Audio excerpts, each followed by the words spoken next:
Classical economics. Picture an economy as a massive machine that runs best when left alone. This is the core idea behind classical economics, born in the 18th century when Adam Smith published The Wealth of Nations in 1776. Smith introduced us to the invisible hand, the idea that millions of people, each pursuing their own self-interest, unknowingly create order in the economy. When a baker bakes bread, they're not thinking about feeding society. They're trying to make money. Yet their pursuit of profit ensures people get their daily bread. Classical economists believe that prices, wages, and markets naturally adjust themselves. If bread becomes too expensive, bakers will see an opportunity to make money. More bakers enter the market, increasing supply and bringing prices down.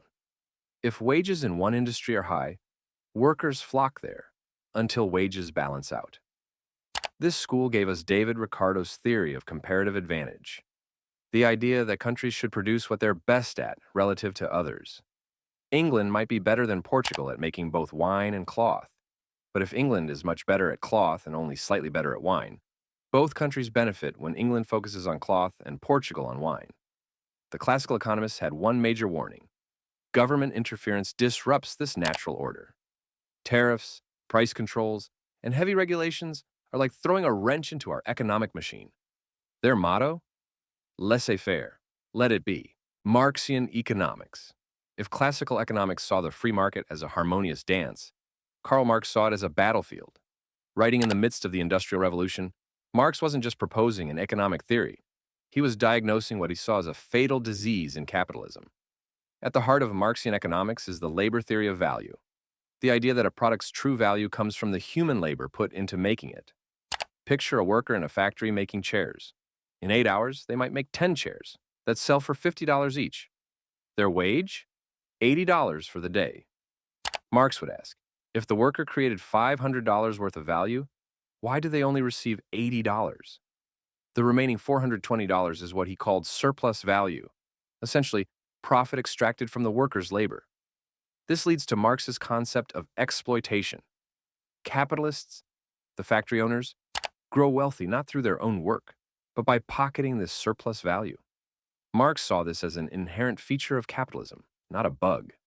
Like a pressure cooker building steam, he believed this exploitation would eventually lead to revolution. Marx introduced the idea of historical materialism, the notion that economic systems naturally evolve through stages. Just as feudalism gave way to capitalism, he predicted capitalism would inevitably collapse under its own contradictions, leading to socialism and eventually communism. Game theory. Imagine economics as a giant chess game, where every move you make depends on what you think others will do. That's game theory, developed by John von Neumann and later revolutionized by John Nash. Yes, the beautiful mind guy. While other economic theories try to predict markets, game theory asks a different question. How do people behave when their success depends on others' choices? Let's start with the most famous example, the prisoner's dilemma. Two criminals are arrested and separated. Each has two choices: stay silent or betray their partner. If both stay silent, they each get 1 year in prison. If both betray, they each get 3 years. But if one betrays while the other stays silent, the betrayer goes free while their partner gets 5 years. The rational choice is to betray. But here's the twist. If both make this rational choice, they end up worse off than if they'd cooperated. This simple game explains everything from arms races to price wars to climate change. Companies might all benefit from keeping prices high, but each has an incentive to undercut the others. Countries might benefit from reducing carbon emissions, but each has an incentive to keep polluting while others cut back. It's the tragedy of rational self-interest. Nash's biggest contribution was proving that in any game, there's at least one point where no player can benefit by changing their strategy alone. The famous Nash equilibrium. Think about traffic. We all drive on the right side in America, not because it's inherently better, but because everyone else does. Changing your strategy alone would be disastrous. Game theory isn't just academic. It's revolutionized business strategy, international relations, and even biology. It's used to design auctions, negotiate treaties, and understand everything from dating markets to animal behavior. It shows us that sometimes the pursuit of self-interest leads to everyone losing. Neoclassical Economics. In the late 19th century, economists had a revelation. What if we stopped looking at the economy through the lens of social classes and instead focused on how individuals make choices? Enter Neoclassical Economics, which revolutionized how we think about value and price. Unlike classical or Marxian economists who thought value came from labor, neoclassicals introduced marginalism, the idea that value comes from the additional satisfaction you get from one more unit of something. Think about eating pizza. The first slice, amazing. The fourth slice, less exciting. The eighth slice, you might even pay someone to take it away. This diminishing marginal utility explains why water, essential for life, is cheap, while diamonds, which we can live without, are expensive. Neoclassicals view the economy as a complex web of supply and demand curves, always seeking equilibrium. They assume people are rational actors who make decisions to maximize their satisfaction given their limited resources. Businesses aim to maximize profits. Consumers aim to maximize utility. And prices act as signals coordinating this elaborate dance. Their model of perfect competition envisions many small firms competing with identical products, complete information, and no barriers to entry. While this rarely exists in reality, it serves as a benchmark for measuring market efficiency and understanding how prices are determined. Keynesian Economics. The Great Depression shattered the idea that markets always fix themselves. In 1936, John Maynard Keynes stepped in with a radical new vision. Sometimes the invisible hand needs a push. Keynes flipped economic thinking on its head by focusing on aggregate demand, the total spending in an economy. His key insight? During a recession, people and businesses get scared.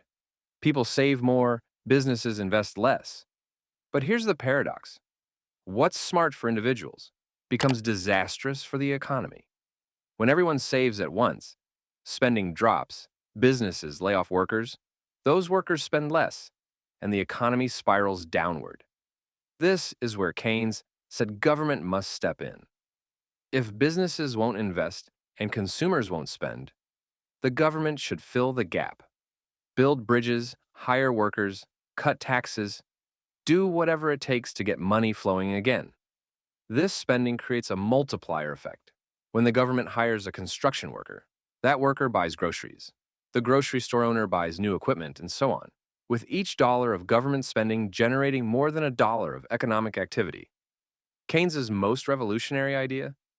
In a depression, thrift isn't a virtue, it's the problem. To him, trying to save your way out of a recession was like trying to lose weight by starving yourself. It might make sense individually, but collectively, it's a recipe for disaster. Supply-side economics. Remember the 1980s? When Reagan promised that tax cuts would pay for themselves?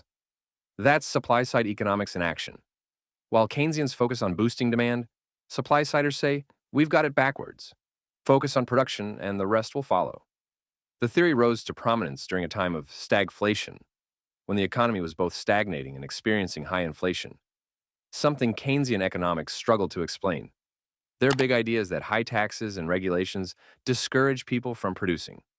Cut taxes, especially on businesses and high earners, and you'll unleash a wave of investment and work effort. The economy grows so much that government actually collects more revenue from lower tax rates. This concept was famously illustrated by economist Arthur Laffer on a napkin, creating what we now call the Laffer curve. Supply-siders believe in trickle-down effects. When the wealthy get tax breaks, they invest in new businesses, create jobs, and boost wages. Like water flowing downhill, the benefits eventually reach everyone. They argue that high marginal tax rates discourage work and investment.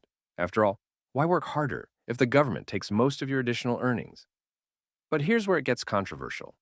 While supply-side policies led to economic booms, they also coincided with growing deficits and inequality. The 1981 tax cuts didn't pay for themselves as promised. By 1982, Reagan had to raise some taxes to combat growing deficits.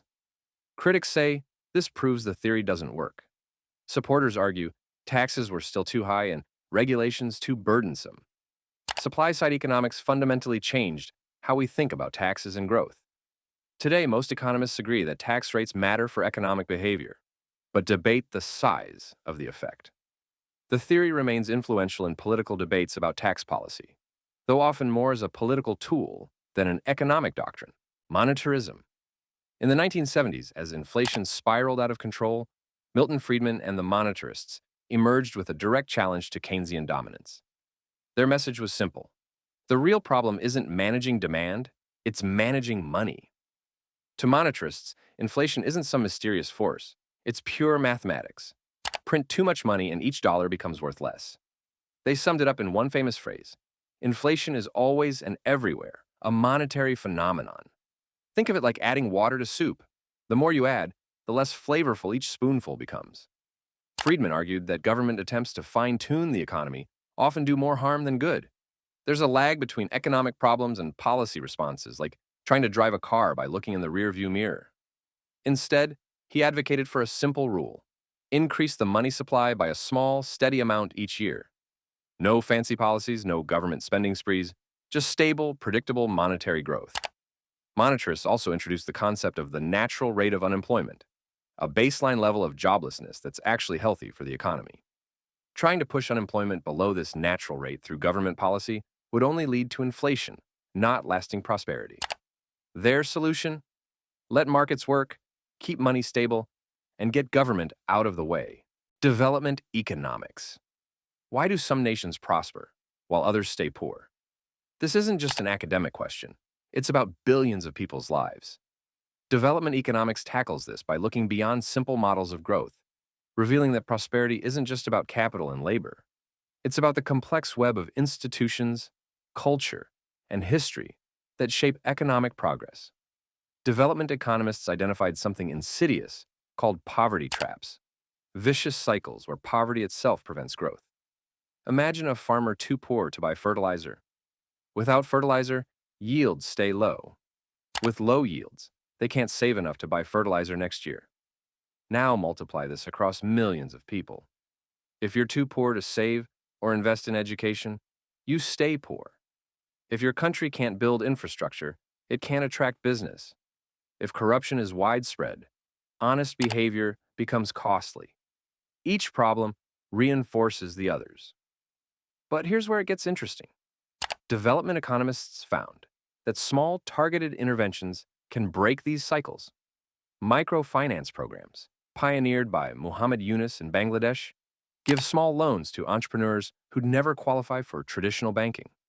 Conditional cash transfers, like Brazil's Bolsa Familia, pay families to keep kids in school. Even simple solutions like adding iodine to salt boosted IQ scores and productivity across developing nations. The field has also shattered old myths about development. We used to think poor countries just needed more capital or better technology. But countries like Argentina started rich and fell behind, while others like Singapore started poor and prospered. The difference? Institutions, property rights, rule of law, education systems, and political stability matter more than raw resources or money. This leads to development economics' big lesson. Economic development isn't just about money. It's about transforming societies. Markets alone aren't enough. You need education, healthcare, good governance, and institutions that encourage innovation and enterprise. It's not just about getting richer, it's about building the foundations for lasting prosperity. Austrian School. While other economists were busy building mathematical models, the Austrian School said we were missing the point. Founded by Karl Menger and developed by scholars like Friedrich Hayek and Ludwig von Mises, the Austrians insisted that economics isn't about equations. It's about human action. Their most distinctive idea is their theory of business cycles. Unlike other economists who blame recessions on insufficient demand or monetary mishaps, Austrians point the finger at central banks. When central banks keep interest rates artificially low, it's like giving the economy a sugar rush. Businesses embark on ambitious projects, thinking there's more savings available than there really is. But eventually, reality hits. The sugar rush ends, projects fail, and the economy crashes.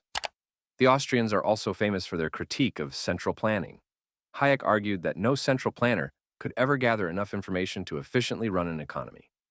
Think about trying to coordinate what millions of people want for breakfast tomorrow. It's impossible. Markets, through the price system, solve this problem automatically. Every purchase and sale sends signals about what people want and need, creating what they call spontaneous order. This school takes individual freedom seriously. To them, the economy isn't a machine to be managed, but a complex network of human choices that should be left free to evolve naturally. Behavioral economics. What if humans aren't the rational calculators that traditional economics assumes? In the 1970s, psychologists Daniel Kahneman and Amos Tversky started poking holes in our assumptions about human rationality, giving birth to behavioral economics. Their research revealed we're walking bundles of biases and mental shortcuts. We feel the pain of losing $100 more intensely than the pleasure of gaining $100. We'll drive across town to save $5 on a $15 item, but won't do the same to save $5 on a $500 item. We buy gym memberships in January, knowing we'll barely use them. Traditional economics can't explain these behaviors, but behavioral economics can. This school introduced the concept of bounded rationality. We don't always make the best decisions, just ones that are good enough. We're influenced by how choices are framed, by what others are doing, and by our emotions. Ever notice how stores mark prices as $9.99 instead of $10? Or how hotels put 80% of guests reuse their towels signs in bathrooms? That's behavioral economics at work. The implications are huge. If people aren't perfectly rational, then markets aren't perfectly efficient. This opens the door for nudges, subtle changes in how choices are presented that can help people make better decisions while preserving their freedom to choose. New institutional economics. If traditional economics sees markets as a frictionless machine, new institutional economics, NIE, reminds us that in the real world, nothing runs that smoothly. Founded by Ronald Coase and developed by scholars like Douglas North, NIE asks, why do we need institutions like corporations, laws, and property rights in the first place? Their answer revolves around transaction costs, the friction in economic exchanges. Imagine trying to make a movie without a corporation. You'd need separate contracts with every actor, camera operator, and crew member. You'd have to negotiate every decision. The paperwork alone would kill the project. This is why we create institutions like film companies. They reduce these transaction costs and make complex projects possible. NIE also emphasizes path dependence, how history shapes economic development. Why does Silicon Valley dominate tech? Why do some countries stay poor while others prosper? It's not just about resources or policies. It's about the evolution of institutions over time. A country's legal system, property rights, and business culture create patterns that are hard to change. This school sees economic development as more than just accumulating capital. It's about building better institutions, from reliable courts to functioning markets. Bad institutions can trap countries in poverty, while good ones create the foundation for prosperity. Public choice theory. What if we analyzed government the same way we analyze markets? Public choice theory does exactly that, and the results are unsettling. Founded by James Buchanan and Gordon Tullock, it applies economic thinking to politics, challenging our romantic notions about democracy and public service. Their key insight? Politicians and bureaucrats aren't selfless public servants. They're rational actors pursuing their own interests, just like anyone else. Just as businesses seek profits, politicians seek votes, and bureaucrats seek larger budgets. A congressman might know a policy is bad for the country, but if it benefits their district, guess how they'll vote? This explains why good policies often fail to pass, while bad ones persist, like zombies that just won't die. They identified a crucial concept called concentrated benefits and dispersed costs. Imagine a sugar tariff that costs consumers $20 each per year, but gives sugar producers an extra $20 million. The cost is spread so thin that no individual consumer will bother fighting it, while producers will lobby hard to keep it. This pattern repeats everywhere, from farm subsidies to trade restrictions. It's why democracy often produces policies that harm the majority to benefit powerful minorities. Public choice theorists also expose the myth of the public interest. When a new regulation appears, we assume it's to protect consumers. But dig deeper, and you often find incumbent firms using government power to crush competition. They showed how interest groups capture their regulators, turning watchdogs into guard dogs for the industry. But they don't just criticize, they suggest solutions. Constitutional rules can limit government's ability to play favorites. Sunset clauses can make regulations expire unless actively renewed. Competition between jurisdictions can check government power. If your state tax is too much, you can move. Their message? Democracy needs rules to make self-interest serve the common good.